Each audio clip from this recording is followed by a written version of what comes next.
Morning everyone. तो आज हम डिस्कस करेंगे हेमोस्टेसिस के बारे में। जैसे मैंने लास्ट टाइम आपको प्लेटलेट्स के बारे में पढ़ाया था और उनके फंक्शंस के बारे में पढ़ाया था।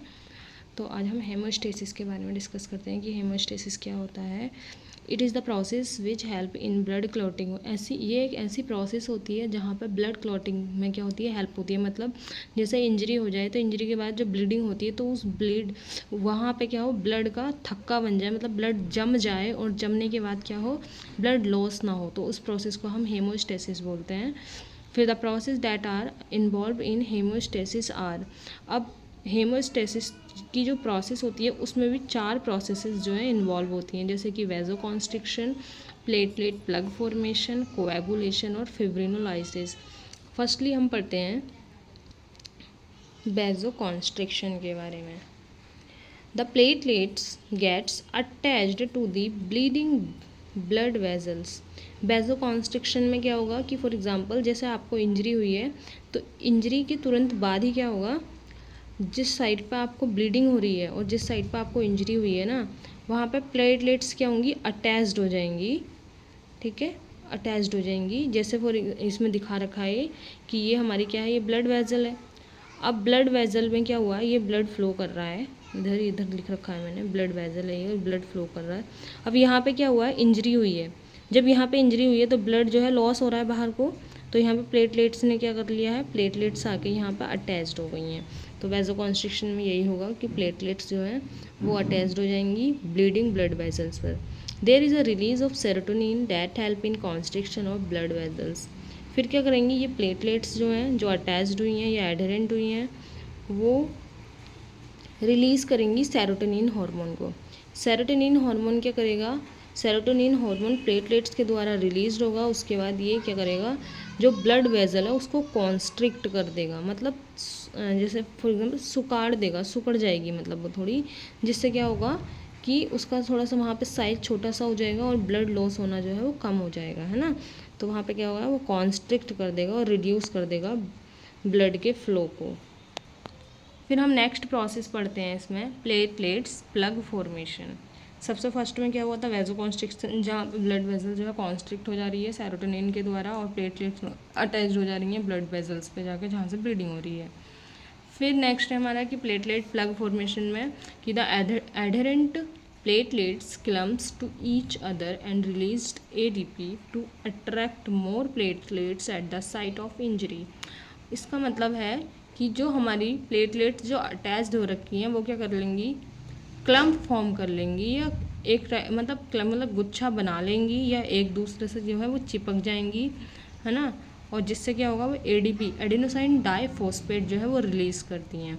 अब एडिनोसाइन डाइफॉस्फेट जब वो रिलीज़ करती हैं तो उस एडीपी से क्या होता है कि जो और मोर प्लेटलेट्स होती हैं वो क्या होंगी, अट्रैक्ट होती हैं और इंजरी की साइट पे आके अटैच्ड हो जाती हैं, जिससे कि क्या हो जाए, ब्लीडिंग बंद हो जाए। ठीक है, अब क्या होगा, जब और प्लेटलेट्स वहाँ पे आके अटैच हो जाएंगी तो वो एक टेम्परेरी सील फॉर्म कर लेंगी, एक सील फॉर्म कर लेती हैं जिसको हम प्लेटलेट प्लग बोलते हैं। ठीक है, फिर उसके बाद हम पढ़ते हैं कोएगुलेशन। कोएगुलेशन का मतलब होता है हिंदी में थक्का बनाना। ठीक है, ये थक्का बनना खून का। फिर थर्ड है हमारा coagulation. Many clotting factors are involve in blood clot. मतलब बहुत सारे क्या होते हैं, क्लॉटिंग फैक्टर्स होते हैं जो ब्लड क्लॉट में इन्वॉल्व होते हैं। मतलब ऐसे बहुत सारे फैक्टर्स होते हैं जो ब्लड को थक्का बनाने में क्या करते हैं, हेल्प करते हैं। ठीक है, तो the prothrombin activator is released by damage tissue.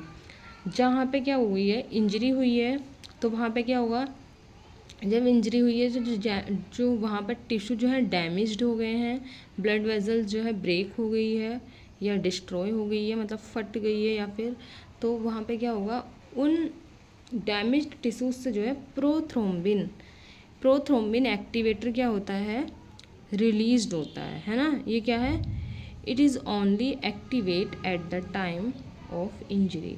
और प्रोथ्रोम्बिन एक ऐसा एक्टिवेटर है जो सिर्फ इंजरी के टाइम पे ही एक्टिवेट होता है। तो ये क्या, डैमेज टिश्यू से प्रोथ्रोम्बिन जो है, प्रोथ्रोम्बिन एक्टिवेटर रिलीज्ड होगा उसके बाद द प्रोथ्रोम्बिन एक्टिवेटर, जो प्रोथ्रोम्बिन है वो क्या है, कन्वर्ट हो जाएगा थ्रोम्बिन के अंदर, क्योंकि प्रोथ्रोम्बिन क्या है, ये एक इनएक्टिवेटेड फॉर्म है ना, इनएक्टिवेटेड फॉर्म है, लेकिन जो थ्रोम्बिन है वो एक एक्टिवेटेड फॉर्म है मतलब, ठीक है। फिर the thrombin acts on fibrinogen and convert it to fibrin. उसके बाद प्रोथ्रोम्बिन कन्वर्ट हो गया थ्रोम्बिन में, थ्रोम्बिन एक्ट करेगा फिब्रिनोजन पर, और फिब्रिनोजन को जो थ्रोम्बिन है हमारा एक्टिवेटर वो कन्वर्ट कर देता है फिब्रिन में। फिब्रिन क्या होता है, ये थ्रेड लाइक स्ट्रक्चर होता है एक टाइप का, ठीक है। अब फिब्रिन के बारे में पढ़ते हैं। फिब्रिन जो है ब्लड सेल्स को ट्रैप कर लेगा जिस साइड पे इंजरी हुई है, ठीक है, या ब्लड वेसल रप्चर हुई है, वहाँ पे क्या करेगा, ये ब्लड सेल्स जो है जैसे आरबीसी हो गए, डब्ल्यूबीसी हो गए, इन सबको क्या कर लेगा, ट्रैप कर लेगा, है ना। ट्रैप करने के बाद वहाँ पे ब्लड क्लॉट का फॉर्मेशन कर देगा, मतलब ब्लड का मतलब खून का थक्का बन जाएगा वहाँ पे। फिर कुछ क्लॉटिंग फैक्टर्स हैं जो इन्वॉल्व होते हैं हमारे ब्लड क्लॉटिंग में। तो फर्स्ट है इसमें फैक्टर 1 जिसको हम फिब्रिनोजन बोलते हैं, फिब्रिनोजन। फैक्टर 2 है प्रोथ्रोम्बिन। फैक्टर 3 है टिश्यू थ्रोम्बोप्लास्टिन। फैक्टर 4 है कैल्शियम आयन। फैक्टर 5 है लेबिल फैक्टर।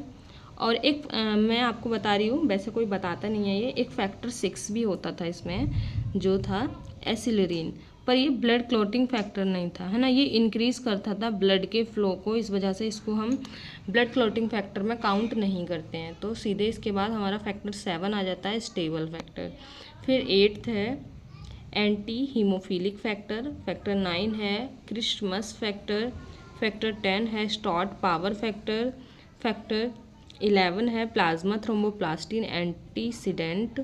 फिर फैक्टर 12 है हेजमैन फैक्टर। और फैक्टर 13 है फिब्रिन स्टेबलाइजिंग फैक्टर, ठीक है। ये ब्लड कोएगुलेशन के अंदर ही जब अगर मतलब हेमोस्टेसिस की प्रोसेस आती है लिखने का एग्ज़ाम में, तो ये उसमें लिखा जाएगा अगर लॉन्ग में है आंसर तो। और इसमें मैं आपको ट्रिक भी बता देती हूँ इनको लर्न करने की, कि आप कैसे इसको लर्न करेंगे, क्योंकि मैंने खुद ये ट्रिक के साथ ही लर्न किया है। तो इसकी ट्रिक है freshers party today's come, let's sing and call seniors have fun, ठीक है। Fresher party today's come, let's sing and call seniors please have fun, ठीक है। तो ये इसकी क्या है ट्रिक है, आप इसकी हेल्प से क्या कर सकते हो, लर्न कर सकते हो। फ्रेशर्स मतलब फिब्रिनोजन, पार्टी मतलब प्रोथ्रोम्बिन, और टुडे मतलब टिश्यू थ्रोम्बोप्लास्टिन, कम मतलब कैल्शियम आयन, लेट्स मतलब लेवल फैक्टर्स, सिंग मतलब स्टेबल फैक्टर, एंड मतलब एंटी हीमोफिलिक फैक्टर, कॉल मतलब क्रिसमस फैक्टर, सीनियर्स मतलब स्टॉर्ट पावर फैक्टर, प्लीज़ मतलब प्लाज्मा थ्रोम्बोप्लास्टिन एंटीसीडेंट, हैव मतलब हेजमैन फैक्टर, और fun means fibrin stabilising factor. अब हम लास्ट पढ़ते हैं इसमें फिब्रिनोजन की, जो लास्ट मतलब हमारी हेमोस्टेसिस प्रोसेस की जो लास्ट स्टेज है दैट इज़ फिब्रिनोलाइसिस। फिब्रिनोलाइसिस क्या होता है, plasminogen is an inactive enzyme present in blood clot. एक क्या होता है हमारा प्लाज्मिनोजन होता है, जो क्या है, जैसे प्रोथ्रोम्बिन क्या था, इनएक्टिव फॉर्म थी, है ना, थ्रोम्बिन की, ऐसी प्लाज्मिन की जो प्लाज्मिनोजन है ना वो इनएक्टिव एंजाइम है या फॉर्म है, ठीक है। अब ये जो प्लाज्मिनोजन है वो क्या इनएक्टिव एंजाइम है जो ब्लड क्लॉट में प्रेजेंट होता है। अब क्या होगा कि जो प्लाज्मिनोजन है वो कन्वर्ट हो जाएगा प्लाज्मिन में, है ना, किसके द्वारा होगा, तो जो ब्लड वेसल हमारी रप्चर हुई है उसके एंडोथीलियल सेल से क्या होता है एक्टिवेटर्स रिलीज्ड होते हैं, जिनके द्वारा प्लाज्मिनोजन जो है कन्वर्ट कर दिया जाता है प्लाज्मिन के अंदर। फिर नेक्स्ट है हमारा इसमें कि plasmin helps to break down fibrin. Plasmin क्या करेगा, हेल्प करेगा फिब्रिन, जो हमने ब्लड कोएगुलेशन वाली जो हमारी सेकेंड स्टेज थी इसकी, विच इज़ थर्ड स्टेज, है ना, that is named as coagulation. जो कोएगुलेशन वाली स्टेज थी उसमें हमने पढ़ा था कि वहाँ पे क्या हो जा रहा था, वहाँ पे फिब्रिन जो है ट्रैप कर ले रहा था ब्लड सेल्स को, और वहाँ पे क्या एक ब्लड क्लॉट फॉर्म कर दे रहा था। तो वहीं यहाँ पे क्या होगा फिब्रिनोलाइसिस में, फिब्रिनोलाइसिस का मतलब ये है कि फिब्रिन मतलब फिब्रिन और लाइसिस मतलब break down.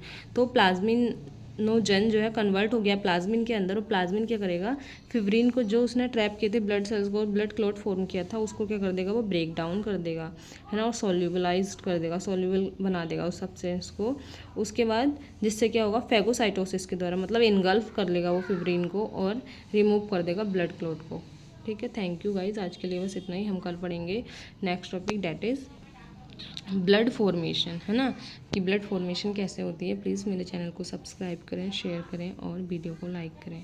Thank you, please मेरे को सपोर्ट करें।